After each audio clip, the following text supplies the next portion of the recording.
This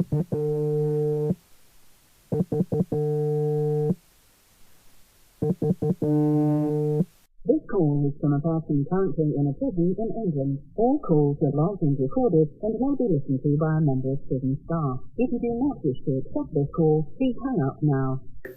Tuesday, the 17th of December, 2024, HMP Thameside, IDTS wing. I tried to lie in for as long as I could again until about 10 a.m. Then I got ready.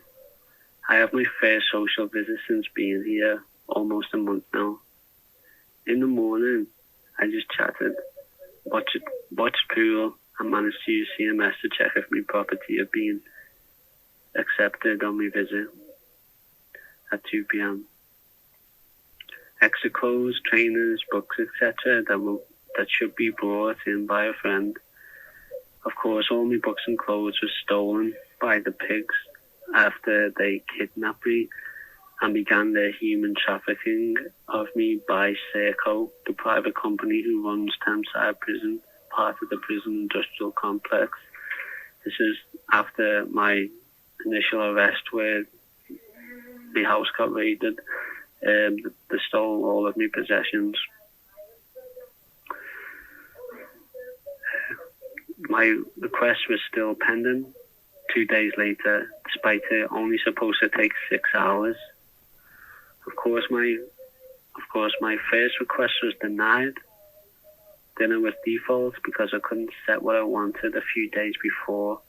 It was cheese and BBBD, baguette, with what I feared was 2 slices of vegan cheese on the basis of its cheesy fetidness, exaggerated smell. Around 1:30, I wondered if my property had been accepted, as I was let out from my pad for my social visit. When I waited over 30 minutes to be let out on the wing, I managed to go into the wing to go to the visit centre. After a short walk with other prisoners through the prison grounds, I arrived just to be told by a screw, "You can't get in wearing them," pointing to the sliders on my feet. I got arrested in them. I don't have anything else.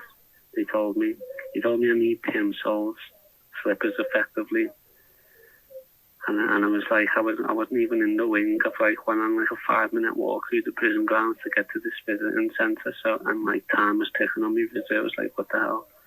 So he said, ask healthcare, as they pointed in the direction of healthcare. So I ran there to be told by the 2 screws stood outside with a list of names. "No, this is healthcare." I responded, "Well, I've just been told to come here for them, so there must be a reason," as I was critical of their willingness to help, while also being conscious of the time of my visits being cut short. After running back to my wings building, up 2 flights of stairs, being let through 2 iron bars, I got some and ran back to the visiting centre. I was this time led into the building, into a waiting room that I thought was a football pavilion because of the bright orange bibs people were wearing.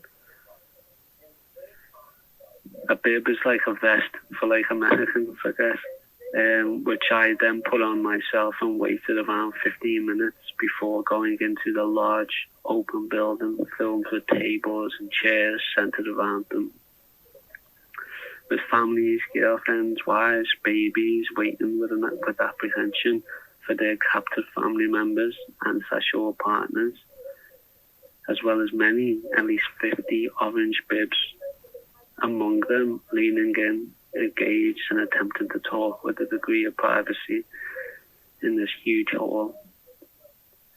In a line, I handed in my prison card to a screw on the desk and was told 17 in reference to my table number with my visitor waiting. It was great to talk, to hear what is occurring outside in the bigger prison, as well as having a cheeseburger from the cafe there. Oh my gosh, this was not prison food. It was much better than what you could get on the wing. What was supposed to be an hour's visit felt about 20 minutes. Back on the wing, it was exercise.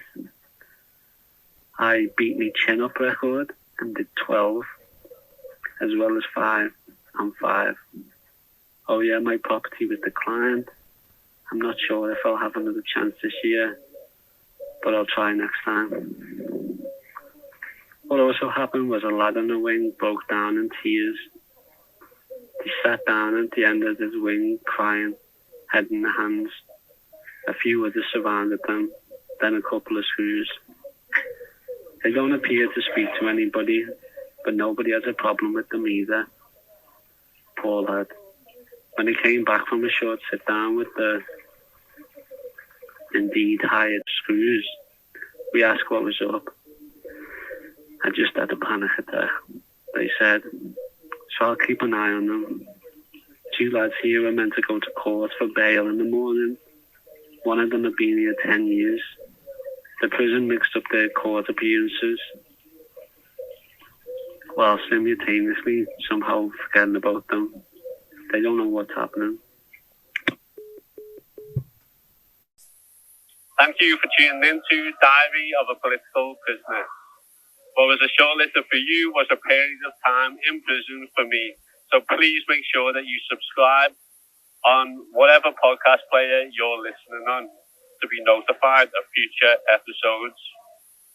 Each episode was recorded in a prison cell as I'm held on remand for allegedly being involved in a Palestine action to disrupt and destroy weapons in a genocidal Israeli arms factory under Section 5 of the Terrorism Act. My diary is a podcast only to give you something in the hope that you can give help and support to my mum and son, which I can't do by any other means from prison.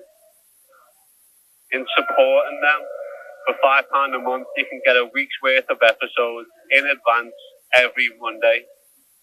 For £10 a month, you'll get the week's worth of episodes. Plus, I'll respond to any question you have in a monthly question and answer episode on my Patreon. That's patreon.com/politicalprisonerpod.